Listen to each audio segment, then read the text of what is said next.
Hey guys, welcome back to the City Rev Live podcast. My name is Mandy, and with me today I have Rebecca Barnes. How are you doing? I'm doing good. How are you? Doing so good. Rebecca, a couple weeks ago, I was actually doing a podcast with your hubby. Oh, okay. And, don't tell him this, but I really prefer sitting next to you, you know? Oh, I smell better, right? I mean, you're pretty. Yes, You took my joke. I was going to say that.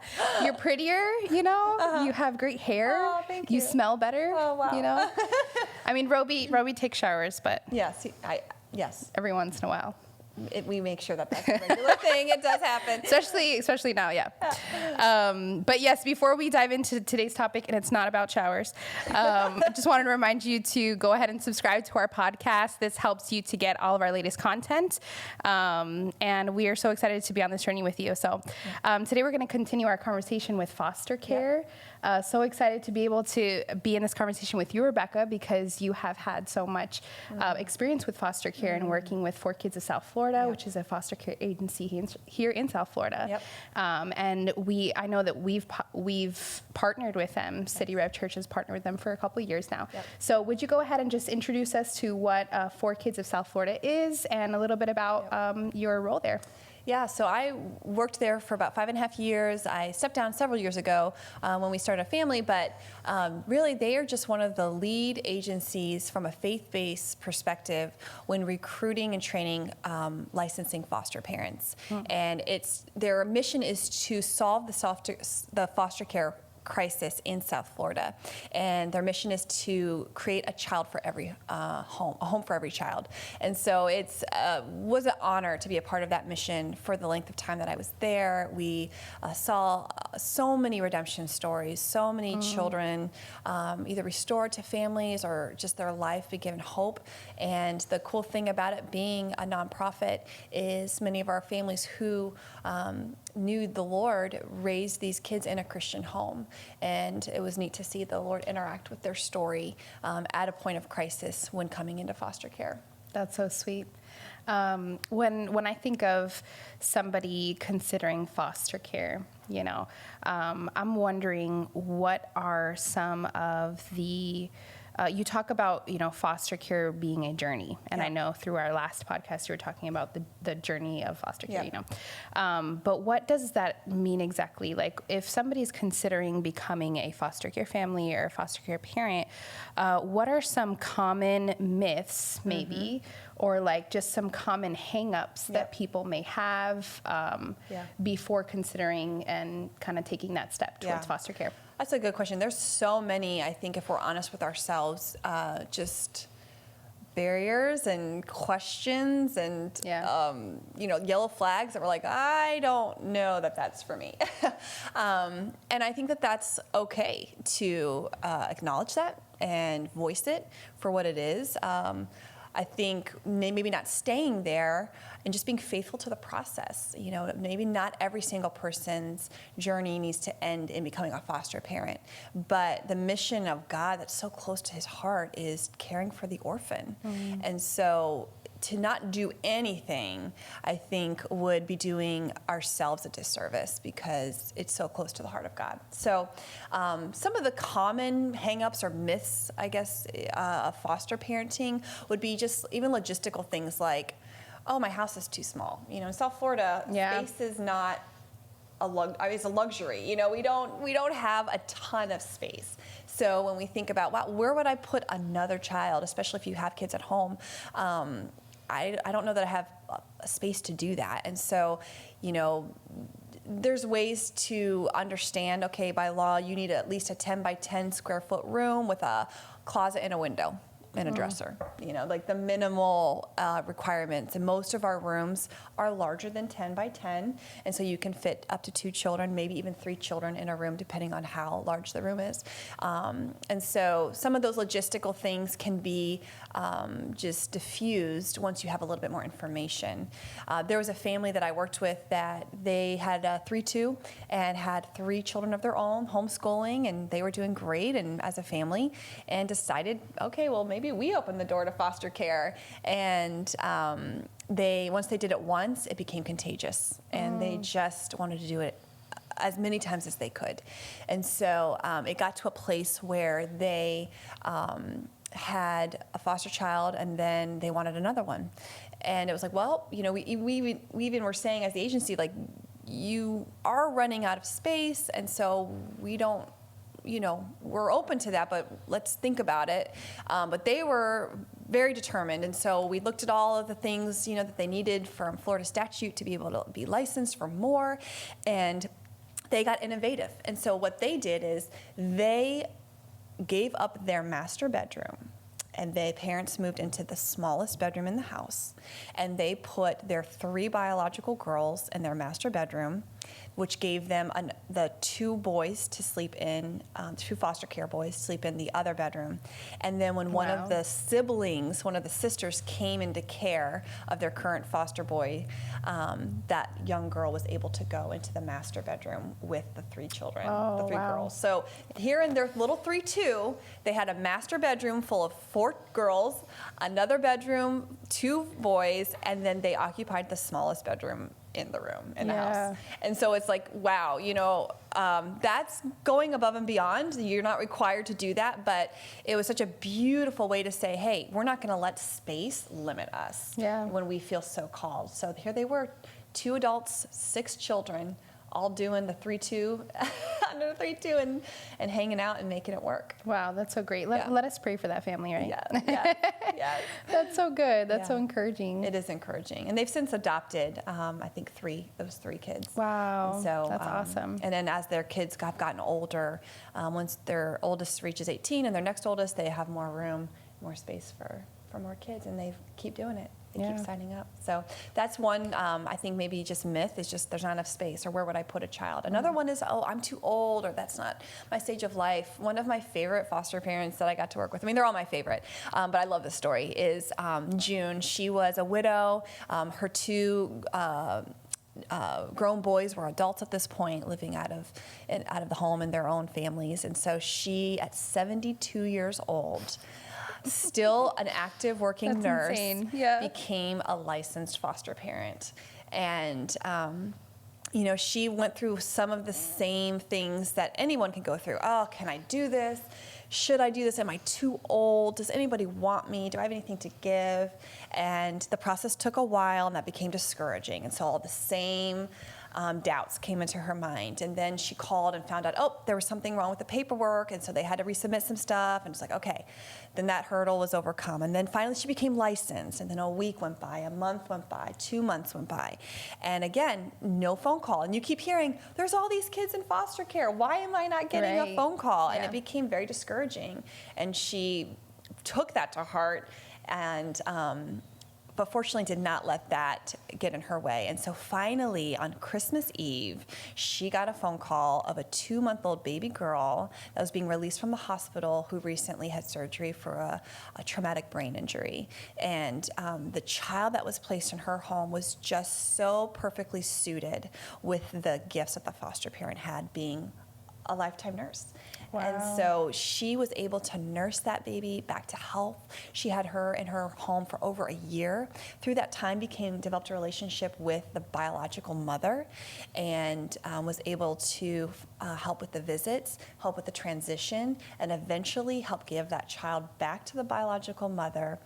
The bio mom came to church with her, ended up dedicating the baby while June was there, at the same church that they went to. And it just became such a beautiful redemption story of June being a part of healing and restoring a child with her mother. Wow, that's so good.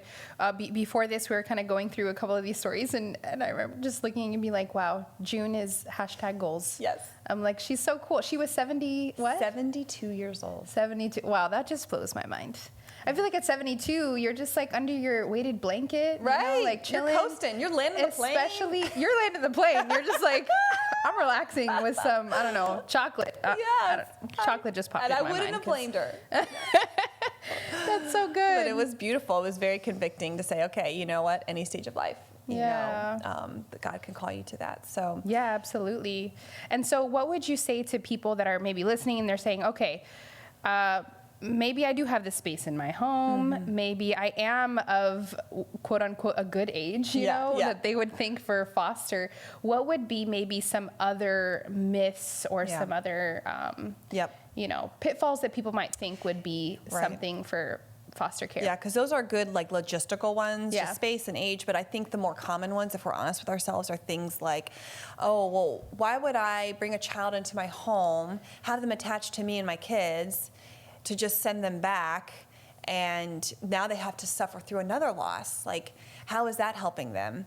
And, you know, it would be discouraging for me too, had I not understood the research that shows as children develop a healthy attachment, that actually sets them up for success to make new healthy attachments in the future. And so for you, as being a foster parent, you may be the first healthy attachment that they are building in their life.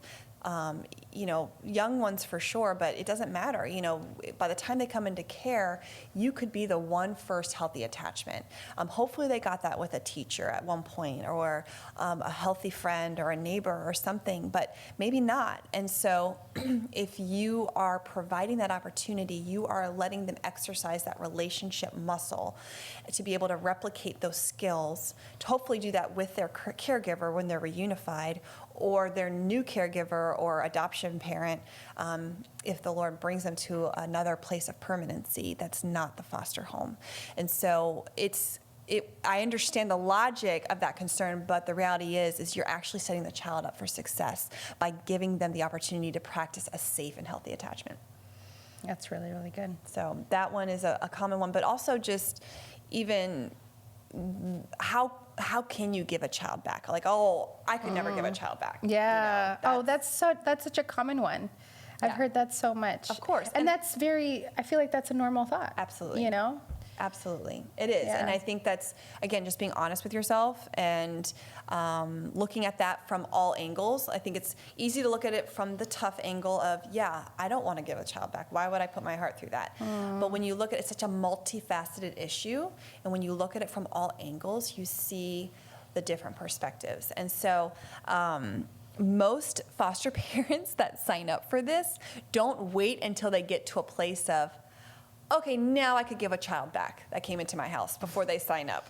I don't know any foster parent that fully gets to a place where they have come to a place of acceptance where that would be easy or something that they are quote unquote ready to do. Yeah. I don't think that you should. I think that it should always be hard. But with education, understanding, prayer, support, I think we can understand the different facets of that issue to help us cope better with the reality that that may be what God is calling you to do. Yeah. So it's not easy, and it is part of the journey. There are stories that end in, and the child stayed and you adopted them, or the child was restored to a much more wholesome situation and you got to stay involved, and that became a victory story. And that happens too. But then there's just the phone calls of, hey, court's over, the judge reunified the kid, can you pack their belongings? I'm coming in 3 hours to pick up the child. And our foster parents have gotten those calls, and it is devastating. You know, it brings me back to what you just said about June, is like, she was elderly, she was at the kind of the end of her life here. And it was like God had given her that opportunity to touch that life and the biological mother's life. And so I think when it comes to the thought of like, I could never give up that child, or I don't know if I'll ever be ready to say goodbye to a child. It's like, well, we may not be ready, but God saw that season was good and saw that season accomplished what he set out for it to accomplish. Just like June's journey, you know, with her child, with her baby. And so that's such an encouragement to hear that even though that time may come where the court decides, okay, this season is over for your family, you know, with that child, that it doesn't mean that God didn't accomplish what he needed to accomplish even in that time, even when you feel like it was too short. Absolutely. So that's really good. It's true. And walking families through that with different endings, you know, is regardless, it's a submission. It's an act of submission. Wow. And so one of the ways that I grappled with this, and logistically and internally, is when I see kids come into care, within the first 24 hours, a book is assembled that travels with them wherever they go. And within the first 24 hours, a picture of them is taken. And because it's so soon after the removal from their home, a lot of times that picture really captures some of the trauma that they just went through. So the removal and the trauma of that is often pictured with tears on their face and with blank stares and with a sense of just flat affect and just checked out kind of. And sometimes you can even just hear the sobs or the screams through the pictures. And it's not always a pretty picture, and sometimes I wonder why they do that, but at the same time, it keeps it so real. And it keeps us a reminder, this is not natural. This is not a situation that we want to keep children in. And so it pricks our hearts, it pricks a nerve, and it should, and hopefully gets us to a place of we want justice restored for these young ones through no fault of their own, are experiencing so much trauma. So with my particular role, I get to go into the home every so often and check on the children, support the families, the foster families, and every time I'd open that resource record, I'd see that picture, and then I'd see the child who now had more joy restored, who had a smile on his face, who had some laughter restored, who had her eyes were twinkling now. And you almost saw life being resurrected before your very eyes, seeing these kids through a safe, loving home act like children again. Wow. And have their youth being restored in a way that was robbed from them that never should have. And it's just such a illustration of that picture representing, through no choice of their own, they had to leave their home. They were abandoned by caregivers that were supposed to protect them. Wow. Their family was being torn apart as siblings were being shelved out to here, over here, to this shelter, to this home, to this group home, and dad is incarcerated, or mom's in a rehab center, and the family's just torn apart. And so while the foster child is in this safe home, getting life resurrected in them, getting joy restored, you see the redemption story taking place.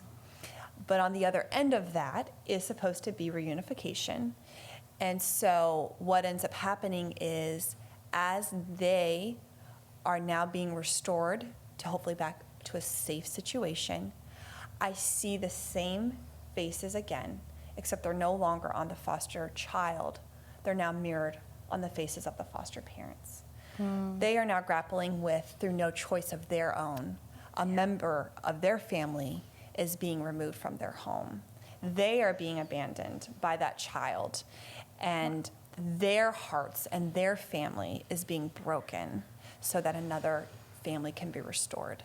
And so the foster parents trade places with those kids. Wow.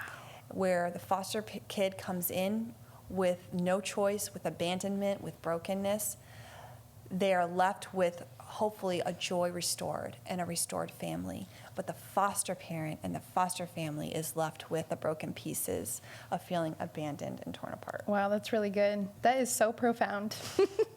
We were kind of chatting a little bit before, and I was like, wow, that's really good. That's really deep. And then now I'm hearing you say, I have goosebumps. Yeah. I'm like, that's such an incredible picture. And it is the picture of the gospel. Yes. Like Absolutely. Hearing you say that reminds me so much of another story that we know. Absolutely. And So, that's why yeah. why would people sign up for that? Yeah. I mean, this is not the poster if you're looking for that, just turn off this podcast, right? We're just keeping it real. We are keeping it real because that's just, why would we sugarcoat something? Right.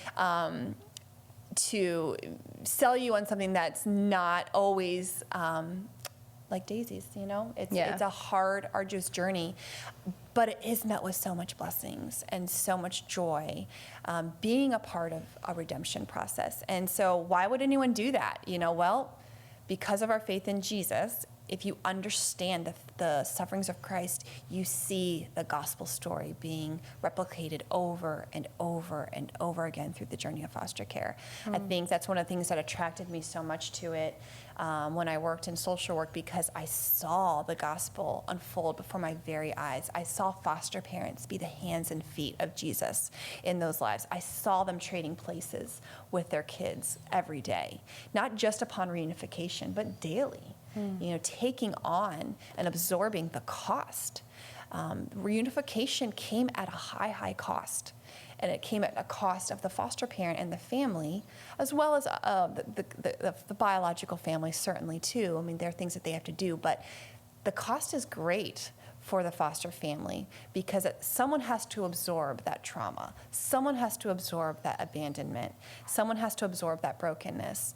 And like you said, Mandy, it reminds you of another story. We do not serve a God who isn't acquainted with our suffering. He greatly empathizes, because he himself left his home. God the Father sent his son from heaven down to earth, and he was abandoned and forsaken by his Father on the cross. And he was broken. His body was torn apart so that we could be restored to the family of God. And so we see, man, a foster child story, that's not much different than our story. Yeah. We, in some ways, were alienated, and are alienated from the family of God, and we needed someone to graft us into his family. And that happened through the person of Jesus. And so we see that being celebrated and rehearsed and recycled day in and day out through the story of foster care. Yeah. I imagine that the gospel would become so much realer, I think more real to a person that is fostering, and then having to perhaps have the experience of the child no longer in their home. Yes. That you do have to, there's a certain sense of drawing close to God. Yes. And really believing him for the gospel, and really understanding the depth and the weight of what God the Father had to do to turn his face from Jesus, in order for there to be so much more glory on the other end, And that's just such a cool aspect of fostering, is that you get to experience and live out the gospel every single day. Yes. And I love this conversation, because, we joke before, like, if you're looking for daisies and butterflies and rainbows, this is not your podcast, or this is not your episode. But I also really love that. I know we joke about it, but I love that, because foster care, like you said in, your previous podcast, it's not about you. It's not about you, like, coming to meet your need. It's not about you wanting to fill your family or have a sibling for your kid. There's nothing wrong with those things. But if those are the motives that you're going into foster with, then perhaps you need to kind of hash some of those things out, talk with somebody, pray about it. And I love that you're hitting on these points, because you're really digging deep into the fact that there is sacrifice when it comes to foster care. And there is, like, putting yourself on the cross, in a sense, with foster care. And I appreciate your transparency, and I think there's going to be so much life that is given through this episode, and just so much realness that is coming from this content, and perhaps people that are just kind of on the fence of whether to foster, this will help them. So and I have to thank my foster parents, because, and if you are a foster parent, like, I was given a front row seat to this journey and their stories. And while I grieved with them and I journeyed with them, they were the ones that had to walk through that. Yeah. And they truly are. I mean, just modern day missionaries are my modern day hero, because not many people would choose to sign up for that. And yet, in the wake of their loss and their grief, I don't know of a foster parent that said that they wouldn't do it again. Knowing the end of the story and having to part and break their heart, their life was forever impacted by that child. And like you're saying, Mandy, their relationship with the Lord was forever changed. And you can't put a price on that. And most people don't say, oh, I would never do that again. But it's not that you would want to sign up for the pain again, but becomes a contagious experience because you become so intimate with the Father through understanding the sufferings of our Savior. Yeah. And grappling with that in a really real way. That's so good, girl. You're going to make me cry here. What's going on? I'm like, I hope that the camera cannot pick up on my foggy glasses here. So what would you say if somebody is, kind of wanting to lean into this journey of foster care? What would be some practical next steps for them? That's great. I think, first of all, just pray about it. Pray about, if the Lord's putting that on your heart, pray about your fears. Pray about all the things that would just be so inconvenient and so uncomfortable. Because the reality is it would be. And the crucifixion of ministry will bring all of that to the surface. And even if you deal with it a little bit on the front end, as you go through the process, if there's any, hidden closets that weren't open, this will expose it all. Yeah, right. And it's not necessarily a bad thing. I think the Lord uses those things, and the Lord's going to work on us and sanctify us regardless of what He uses. Yeah. But pray about that. And let the Lord do a work. Look up scriptures. There's so much scripture about caring for the orphan in Isaiah and in James.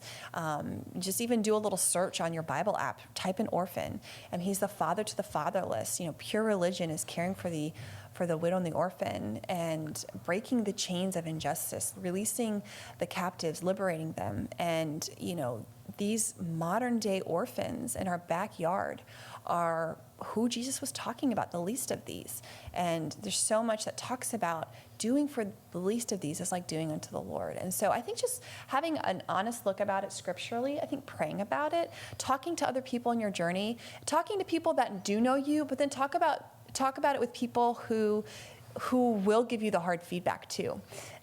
Get diverse sources of feedback from different parts of your support network. Looking for a pastor, a close friend, a not as close friend, a family member, getting different perspectives about hesitations, because if the Lord's calling you to it, that's only going to expose the weaknesses or the hiccups that much sooner. Yeah. And disarm some of the fears, I think, that are honestly with it. Yeah. There was a family that I got a chance to work with. She was a teacher, and she was had raised her 5 children. Her and her husband were empty nesters, and their 5 children were out the door and doing well, and they were in grandparent mode, and she was still teaching. Her husband was home because he had since recovered from cancer and was occupying himself in other ways, but she was still working full time. And one day she was noticing that one of her students was missing a lot of days in a row, and just it got her attention. And so she asked around a little bit, and with just a few simple questions, she found out that her student had been living in the car with her mother for several weeks. They had become homeless. And not only was she living with her mom, but also her 4 other siblings were living. It was 4 girls and 1 boy. And the teacher began to ask more questions and see what it would take to care for this student, and then realize, well, we still have the home that we raised our 5 children in.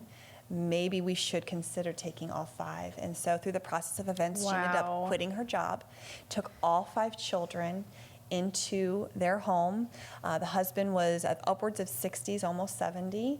And again, his cancer was in remission. And so they, from ages 9 all the way down to less than 1 year old, took in a brand new sibling group and started all over again. And over the course of several years, ended up adopting the entire sibling group. And I think one of them now is married. The youngest is in middle school.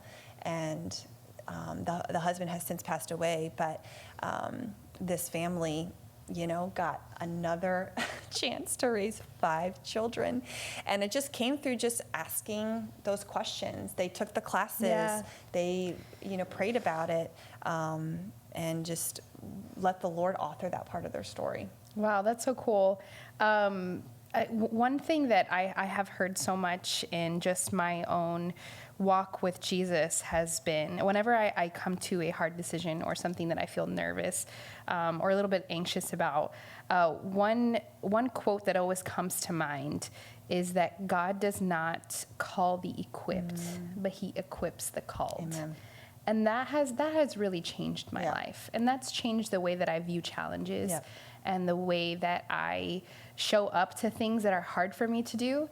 Is I always think, okay, I'm not equipped, but God will equip me because he's already called me to that. And so he's not just going to leave me. He says that he's always with us, you know, and that is the truth here too, you know, in foster care, is with all these examples that you're giving, you know, all these people, anybody can see and be like, yep, they're not equipped. Nope, not them. Like, move on next, you know. But that's not the end of the story, and that is not true in God's economy. It's like, I'm going to call you to it first, and then I'm going to let you rely on me to equip you, you know. So that's so good. That's such an encouragement. And it's encouraging to see real life examples of that being fleshed out, because they didn't feel like superheroes. They didn't think they were necessarily, you know what I mean? Like, oh, I'm equipped. You know, it's like she woke up one day and was like, you know what, we need 5 more kids in this house. It didn't happen that way. But, you know, for her, and this has happened to some people in their journey, it wasn't just a statistic. It wasn't just a nameless or a faceless name. You know what I mean? It was someone that she had a context for. And the truth is, once that child is placed in your home, it takes all of that out. You now have a story, you have a personality, you have a face that you know, and that changes it for you. And so, you know, that nebulous, I don't know these ideas, once there's a child behind that quote unquote idea, it's a game changer. And so, yes, there's steps that you need to take. Ask the questions, take the classes, go to www.forkidsofsouthflorida.com and inquire more information about the classes. And if you walk through each door, and I've seen God do this, he will keep that door open for you. And if he closes it, then you know this is not the season for you, it's not the time for you, or it's not for you at all. Yeah, and that's okay too. Yeah, you know, and just a lot of it's just taking the next step. You know, the Lord will shut the door for you if it's not the season for you. And I've seen that happen, you know, and so it's like starting with the classes, asking the questions, going through the licensing process. As the Lord keeps those doors open, he has this way of changing your heart through that process. Yeah. And if it's not the season for you, he will shut that door. And so just trusting God to author that part of your story. Yeah, and that's okay too. You know, I think one hiccup that could be, you know, part of somebody's rhetoric is like, well, what if God shuts the door? It's like, well, that's okay. Yeah. You know, you followed him where he led you, and that's the win here. You know, so man, I feel like this is such good stuff, such good wisdom. I feel so honored to be able to be part of this conversation Thanks with for having you. me. I appreciate it. And, you know, we hope that if you are considering foster care, or you feel like that is a way that the Lord is kind of like tugging at your heart, that these episodes would help you in that decision, whether it would be his will or not, you know, for your life. But we just want to thank you for your time. Thank you for taking a listen, and we're so excited to see you on the next episode. We'll see you then. Thank you for joining us on City Rev Life. You can subscribe to this podcast, rate and review wherever you're listening to this. And we love it when you share it with your friends on social media. For more videos and content, go ahead and check us out at cityrev.org/podcast or download our City Rev Church app. Have a great day.